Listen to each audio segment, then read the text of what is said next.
La compagnie Gambalo, la Foire du Livre de Bruxelles et l'ADEPI présentent Billets d'écrit saison 2. Patricia Espel propose la consigne d'écriture suivante. Sur notre chemin de vie, nous croisons des portes que nous pouvons choisir d'ouvrir ou de laisser closes. Et vous, quelle porte avez-vous croisée? Incarcérée à la prison de Marchand-Famenne, une femme et 4 hommes lui répondent. J'ai essayé d'ouvrir une porte à une époque dans le milieu de la construction, dans le bâtiment. Mais j'ai vraiment été déçu des gens malhonnêtes. Voilà le pourquoi du comment de ma chute. Elle m'a entraîné dans une spirale infernale. La porte que j'aurais aimé franchir, c'est le football, dans une grande équipe nationale pour rendre fier mon pays et ma famille. J'étais dans un bon esprit d'espoir dans mon enfance. Je pensais pouvoir devenir footballeur professionnel. Mais c'était dur pour mes parents. Nous sommes une grande famille nombreuse. Nous étions 9. Pour nous suivre, c'était très difficile de nous suivre pour mes parents, surtout avec la barrière du langage, les déménagements et le travail. Quand nous étions jeunes, on allait jouer à la plaine de jeu entre nous. On était une équipe de mini-foot avec tous mes frères et mes cousins. On était tous mordus de foot. Alors que ma sœur et mes cousines restaient à la maison, comme la tradition le veut, nous les garçons, nous nous retrouvions pour faire des matchs. C'était encore du béton à l'époque, pas sur des agoras maintenant. Certains ont continué le foot.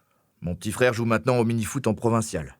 Moi, j'ai joué dans un club, mais comme mon père savait pas tous nous suivre puisqu'on avait des sports différents, j'ai dû, comme les plus grands, renoncer à ma passion. J'ai encore joué sur les agoras avec mes amis.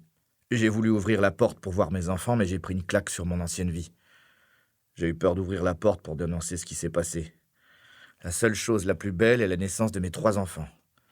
En prison, je me sens seul, mais j'ai eu de la chance de rencontrer de belles personnes qui me soutiennent. Il y a une personne surtout qui fait que la vie est belle. Un homme. On va bientôt se marier en prison.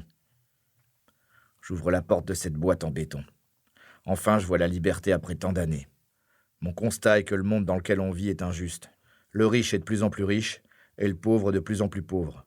Et au milieu de ce bordel, je dois faire mon chemin. Éviter les pièges du vice et de l'argent facile, trouver un emploi même si je suis pas payé comme un roi, rendre mon père fier de moi. Dans la vie, on trouve beaucoup d'obstacles, car quelques portes se sont fermées malheureusement. Mais chacun peut y arriver. Il faut du travail et des encouragements. Il faut tenter de prendre toutes ses chances, être en confiance, se comporter bien avec les autres, être fiable et vivre ensemble avec l'autre. J'adorerais fonder une famille, trouver ou tomber sur la bonne compagne, faire un garçon et une fille qui aient mes gènes et mon sang, afin de perpétuer notre lignée, avoir un héritier et une héritière. Ma famille compte beaucoup pour moi. Je ferai n'importe quoi, voire tout pour elle. Je dois tout à mes familles d'adoption, car j'ai été adopté. Je suis originaire du Guatemala. Je suis né à Guatemala City.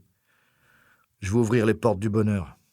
Je veux être bien dans mon corps et bien dans ma tête, faire du sport, vivre en plein air, ne plus être enfermé, être pressé. Je veux rester optimiste et prendre la vie comme elle vient.